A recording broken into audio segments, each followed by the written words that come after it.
20 number অবধি হয়ে গেছিলো, তো আজকে 21 নাম্বার অবধি থেকে শুরু করব। তো তার আগে একটা কথা, তো সবাই ভিডিওটা লাস্ট অবধি দেখো এবং যদি ভিডিওটা ভালো লাগে তো অবশ্যই লাইক করে সাবস্ক্রাইব করে পাশে থেকো। তো চলো শুরু করা যাক আজকে 21 কোশ্চেন।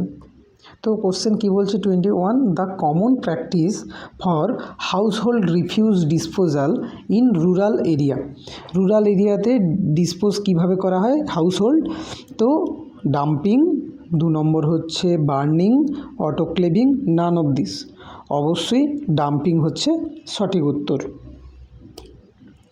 দেন হচ্ছে question number 22, cotton gauze and other item contaminated, already contaminated কথাটা বলে দিয়েছে, with blood are dispose in. অবশ্যই কন্টামিনেটেড কোথায় যায়? কন্টামিনেটেড তোমরা অবশ্যই জানো ইয়েলো বিনে যায়। এবং রেড বিনে কী যায়? যত রিসাইকেল আইটেম কিংবা যত রাবার আইটেম আছে সব যায় রেড বিনে। ব্লু বিনে কী যায়? ব্লু বিনে যায় গ্লাস মেটেরিয়াল, যত গ্লাস মেটেরিয়াল আছে সেগুলো কিসে যায়? ব্লু বিনে। আর হোয়াইট বিনে কী যায়?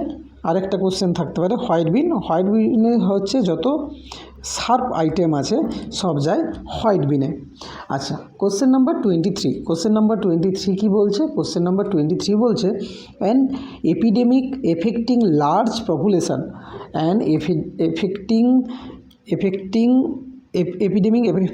Large population group spreading wide geographical area. তো একটা কথা বলে দিয়েছে এপিডেমিকের থেকেও লার্জ। তো বন্ধুরা, যেটা হচ্ছে প্রথমে যদি শুধু জিওগ্রাফিক্যাল এরিয়ার মধ্যে যদি কোনো ডিজিজ স্প্রেড হয় তাকে বলা হয় এন্ডেমিক। আর যখন সেটা থেকে বেরিয়ে অনেকগুলো জিওগ্রাফিক্যাল এরিয়ায় হয় তাকে বলে এপিডেমিক। তাকে বলে এপিডেমিক। আর যখন অনেকগুলো লার্জ এরিয়া থেকেও একটা দেশ থেকে বিদেশ অবধি ছড়িয়ে যায়, অনেকগুলো দেশের কান্ট্রিতেও হয়ে যায়, তখন তাকে বলে প্যান্ডামিক। যেমন কোভিড-19 তোমরা নিশ্চয়ই জানো যে কোভিড-19 একটা প্যান্ডামিক সিচুয়েশান ছিল। ওকে, দেন পরের কোশ্চেন 24 কী বলছে? 24 বলছে benefits of electronic health records for nursing department. তো বেনিফিট কিসের? রেকর্ড নার্সিং ডিপার্টমেন্টের জন্য কী রেকর্ডগুলো কী সহায়তা করে? এক হচ্ছে ongoing access and update record at bedside, অবশ্যই ঠিক কথা। Improve documentation and quality care, অবশ্যই ঠিক কথা। Allow data comparison from prior visits with timely decision, অবশ্যই ঠিক। তো অল অফ দ্য অ্যাবাভ এখানে কোশ্চেনের পয়েন্ট অফ ভিউ ঠিক উত্তর। দেন হচ্ছে 25 বলছে the benefits of kangaroo mother care all are except. তো এক্সেপ্ট কথাটা এখানে আছে, মানে কোনটা নয়, আরগুলো সবগুলো ঠিক। তো এখানে ব্রেস্ট ফিডিং অবশ্যই ঠিক। তারপর হচ্ছে থার্মাল কন্ট্রোল এটাও অবশ্যই ঠিক। দেন হচ্ছে কড কেয়ার ঠিক না, আর্লি ডিসচার্জ এটাও ঠিক। তো কড কেয়ার হচ্ছে এখানে সঠিক উত্তর, অপশান নাম্বার সি। তো এখানে বলে রাখি, এখানে হচ্ছে ক্যাঙ্গারু মাদার কেয়ার কখন দেওয়া হয়?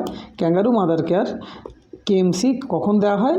যখন বেবি লো বার্থ ওয়েট বেবিদের ক্ষেত্রে ক্যাঙ্গারু মাদার কেয়ার দেওয়া হয়। এবং এটা শুধু ক্যাঙ্গারু মাদার কেয়ার যে মায়েরা দিতে পারে তা না, এবং যদি কোশ্চেন থাকে যে বাবারাও কি ক্যাঙ্গারু মাদার কেয়ার দিতে পারে, তো সেখানে কোশ্চেন থাকবে হ্যাঁ বাবারাও দিতে পারে।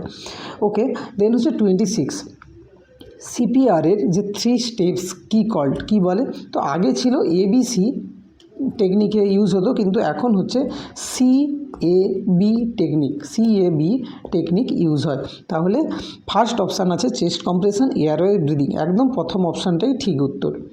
দেন 26 কী বলছে? 26 বলছে if hand arm ankle is red has pain after sprain, মানে লিগামেন্টে ব্যথা হচ্ছে, then recommended first aid management. তো প্রথম ম্যানেজমেন্ট ওর কী হবে?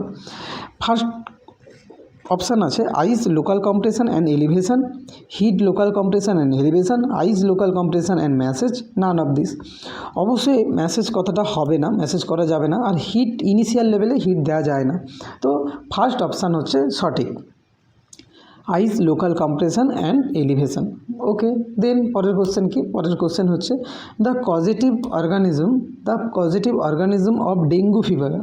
ডেঙ্গু ফিভারের কজেটিভ অর্গানিজম কি?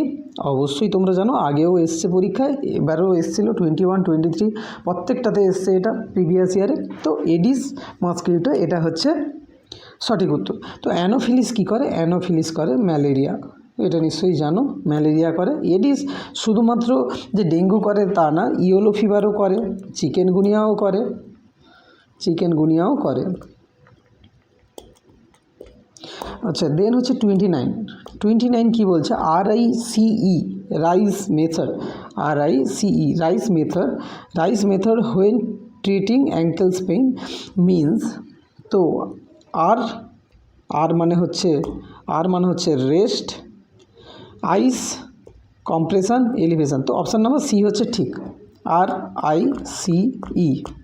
তো বুঝতে পেরেছো তোমরা নিশ্চয়ই। তো রেস্ট, প্রথমে রেস্ট যখন লিগামেন্টে ব্যথা করছে বা সলোয়িং হয়ে গেছে, তো রেস্ট, দেন আইস দেবো, তারপর কম্প্রেশন করবো এবং এলিভেশন করব। তো দেন 30 নম্বর কোশ্চেন কী বলছে দেখে নিই। 30 নম্বর কোশ্চেন বলছে যে ELISA is a diagnostic test of, তোমরা অবশ্যই জানো ক্যান্সার, এইডস, টাইফয়েড, ফাইলিয়ারিয়াসিস। তো অবশ্যই এইডস ইজ দ্য সঠিক উত্তর, কারণ ক্যান্সার তো বায়োপসি বা স্ক্রিনিং করতে হবে। আর যদি টাইফয়েডের কথা বলি, টাইফয়েডে হচ্ছে ওয়াইডাল টেস্ট করতে হবে। টাইফয়েডে কী করতে হবে? ওয়াইডাল টেস্ট করতে হবে। আর যদি ফাইলেরিয়াসিসে হবে অ্যান্টিজেন টেস্ট করতে হবে। ওকে, দেন হচ্ছে 31 কী বলছে? 31 বলছে দ্য নর্মাল হার্ট রেট কত? নর্মাল হার্ট রেট তোমরা সকলেই জানো যে 60 to 100 বিটস পার মিনিট। তো এখানে উত্তর দেওয়াই আছে নর্মাল হার্ট রেট। তো অপশান সি হচ্ছে সঠিক উত্তর, দেন হচ্ছে পরের কোশ্চেনে আসি। 32 কী বলছে? The difference between systolic and diastolic pressure. তো সিস্টোলিক আর ডায়াস্টোলিক প্রেসারের ডিফারেন্স কি? অবশ্যই পালস প্রেসার। তো এখানে আরেকটা কথা বলে রাখি, তো অপশান বি এখানে কারেক্ট হচ্ছে। তো এখানে আরেকটা কথা বললে যে অনেক সময় ম্যাপ বের করতে বলে বা মিন আর্টেরিয়াল প্রেসার বের করতে বলে। তো মিন আর্টেরিয়াল প্রেসারের একটা সিম্পল ফর্মুলা আছে, সেটা হচ্ছে diastolic blood pressure plus one third pulse pressure মানে তোমরা জেনে গেলে পালস প্রেসার হচ্ছে সেটাই, যে সিস্টোলিক মাইনাস ডায়াস্টোলিক। তো যদি এখানে বলে যে 120/80 কারোর হচ্ছে বিপি, mmHg কারোর বিপি, তো তাহলে তার পালস প্রেসার তোমরা কি বের করতে পারবে? অবশ্যই বের করা যাবে। তো 80, তো diastolic blood pressure plus 1/3 pulse pressure মানে 120 - 80, তাহলে 40। তো এটা করলে যেটা হবে, তো 80 প্লাস যদি 3 একে 3 3 9 10 3 3 9 13.33, তো 93.33 হচ্ছে mmHg। এটা হচ্ছে সঠিক উত্তর যদি ম্যাপ বের করতে বলে 120/80। এখানে থাকতে পারে বিপি আলাদাও দিতে পারে। তো এইটা হচ্ছে মেন ফর্মুলা। ওকে, দেন আসি পরের question. A baby born at community health সেন্টারে বেবি হয়েছে। তো first immunization should be given, প্রথম ইমিউনাইজেশন কথার অর্থ কি? অ্যাট বার্থ বেবিকে কী ইমিউনাইজেশন দেওয়া হয়? তো তোমরা অবশ্যই জানো যে একটা হচ্ছে BCG, 2 হচ্ছে OPV আর হেপাটাইটিস বি, এই 3টে হচ্ছে অ্যাট বার্থ দেওয়া হয়। তো ইমিউনাইজেশান খুবই ইম্পর্টেন্ট একটা টপিক এবং সিরিজেতে বারবার আসে এবং পরবর্তীকালে আসবে। তো তোমরা অবশ্যই ইমিউনাইজেশান শিডিউলটা ভালো করে পড়ো। তো দেন হচ্ছে অপশানে আছি BCG vaccine plus OPV vaccine অবশ্যই ঠিক। BCG vaccine hepatitis B vaccine এটাও ঠিক। OPV ভ্যাকসিন টাইফয়েড না, MMR না। তো অপশান এ অপশান বি দুটোই ঠিক হচ্ছে, কিন্তু অপশান এ বেশি সঠিক। এই জন্য বেশি সঠিক হবে কারণ হেপাটাইটিস বি হচ্ছে উইথইন 24 আওয়ার, উইথইন 24 আওয়ারের মধ্যে দেওয়া হয়, তাই তাই এটাও অ্যাডভার্ব দিয়ে দেওয়া হয়, কিন্তু উইদিন 24 আওয়ার, তাই পয়েন্ট অফ ভিউ কোশ্চেন অনুযায়ী অপশান নাম্বার এ হচ্ছে সঠিক যাবে। আচ্ছা, দেন হচ্ছে কি, দেন হচ্ছে 34 কি বলছে? 34 বলছে measles vaccine is kept in chill tray, freezer, tray below freezing point, ice box. অবশ্যই মিজেল ভ্যাকসিন হচ্ছে বলে রাখি 2 to 8 ডিগ্রি সেলসিয়াসে রাখতে হবে। তো তাহলে এখানে তো চিল ট্রে ইউজ করা হয়, অ্যাকচুয়ালি হচ্ছে এখানে রিফ্রিজারেট, বি অপশান বি হচ্ছে সঠিক উত্তর, কারণ ফ্রিজারই ইউজ করা হয়। আইস বক্স এটা তো ট্রান্সপারেন্ট হবে, কারণ এখানে ইউজ করা যাবে না, মিজেল ভ্যাকসিন রাখা যাবে না। তো অপশান বি হচ্ছে পয়েন্ট অফ ভিউ, 4টে অপশানের সঠিক উত্তর। আচ্ছা, এখানে আরেকটা কথা বলে রাখি, এখানে একটা জিনিস হয়, সেটা হচ্ছে যে হিট একটা হয় হিট রেসিস্ট্যান্স, একটা হয় হিট রেসিস্ট্যান্স, আর একটা হয় হিট সেন্সিটিভ। আচ্ছা, হিট রেসিস্ট্যান্স মানে কে সবথেকে বেশি হিট ধারণ করতে পারবে বলো তো? TT vaccine. এটা কিন্তু কোশ্চেনে আসে যে সবথেকে হিট রেসিস্ট্যান্ট ভ্যাকসিন কোনটা? TT vaccine. আর সবথেকে হিট সেন্সিটিভ ভ্যাকসিন কোনটা? ওপিভি, কারণ হিট বেশি সহ্য করতে পারবে না। তো দেন হচ্ছে 35 কি বলছে? 35 বলছে the important source of vital statistics in India. তো অ্যাকচুয়ালি এখানে ভাইটাল স্ট্যাটিস্টিক্স কিসের স্ট্যাটিস্টিক্স? অবশ্যই হবে এখানে পপুলেশনের।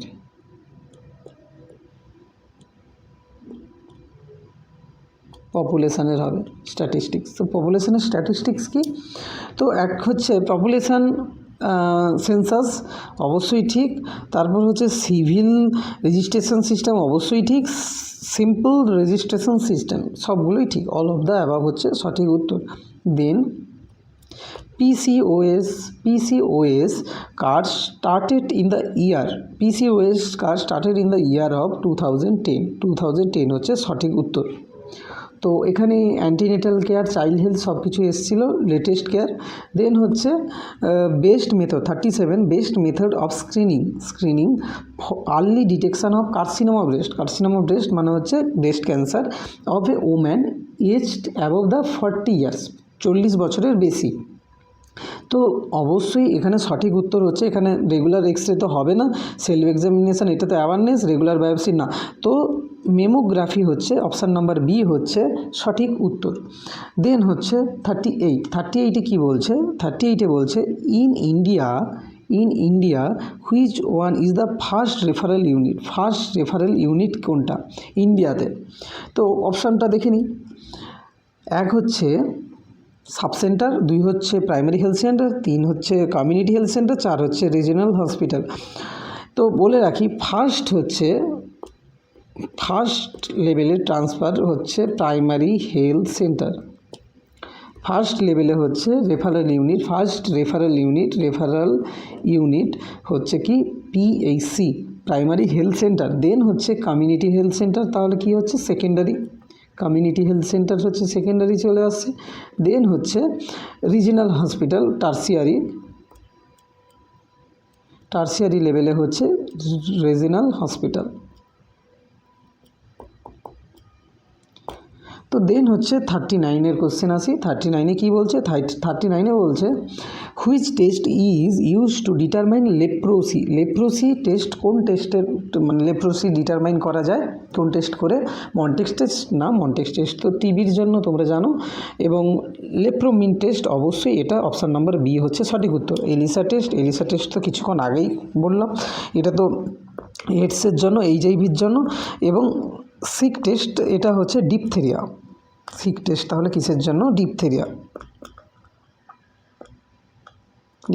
জন্য। দেন হচ্ছে কোশ্চেন নাম্বার 40 কি বলছে? কোশ্চেন নাম্বার 40 বলছে যে infectious disease transmitted from mother to fetus, কি বলেছে? মাদার টু ফিটাস ট্রান্সমিট হচ্ছে। তো তাহলে হচ্ছে ড্রপলেট হবে না, ড্রপলেট হবে না। অবশ্যই এখানে সঠিক উত্তর হবে vertical transmission. Option number B হচ্ছে সঠিক, এয়ারবোর্ন না, ভমিটি না। কারণ ড্রপলেট বলে রাখি, এখানে ড্রপলেট হচ্ছে কিছু কিছু মানে এরকম কোশ্চেন আসে এক্সামে। তো ড্রপলেট কি কি, এইচআইভি হয়, সিফিলাস হয়, হেপাটাইটিস বি হয়, হেপাটাইটিস বি হয়। যদি বলতো এয়ারবোন কী কী হয়, এয়ারবোন হয় টিবি হয়, এয়ারবোন চিকেন পক্স হয়, এয়ারবোন টিবি চিকেন পক্স, এগুলো হচ্ছে কার মধ্যে আছে, এয়ারবোনের মধ্যে। আর ফর্মেটিভ বোন মানে হচ্ছে টিটি, মানে হচ্ছে সয়েল ফয়েল এগুলো থেকে কী কী ফর্মেটিভ যেগুলো থাকে বাহ্যিক জিনিস ওগুলো থেকে আসে, সেটা হচ্ছে টিটি। তো আজকে 40 অবধি থাক, পরের পার্ট 3 নিয়ে আবারও হাজির হব তোমাদের কাছে। তো বন্ধুরা বলো, জানিও কমেন্ট বক্সে কেমন লাগলো ভিডিও, এবং তোমরা সবাই যদি ভালো লাগে অবশ্যই সাবস্ক্রাইব করো, পাশে থেকো, এবং কমেন্ট বক্সে অবশ্যই কমেন্ট করো, বন্ধুদেরকে বেশি বেশি করে শেয়ার করো, আর সবাই খুব ভালো থেকো, মন দিয়ে পড়াশোনা করো। তো টাটা।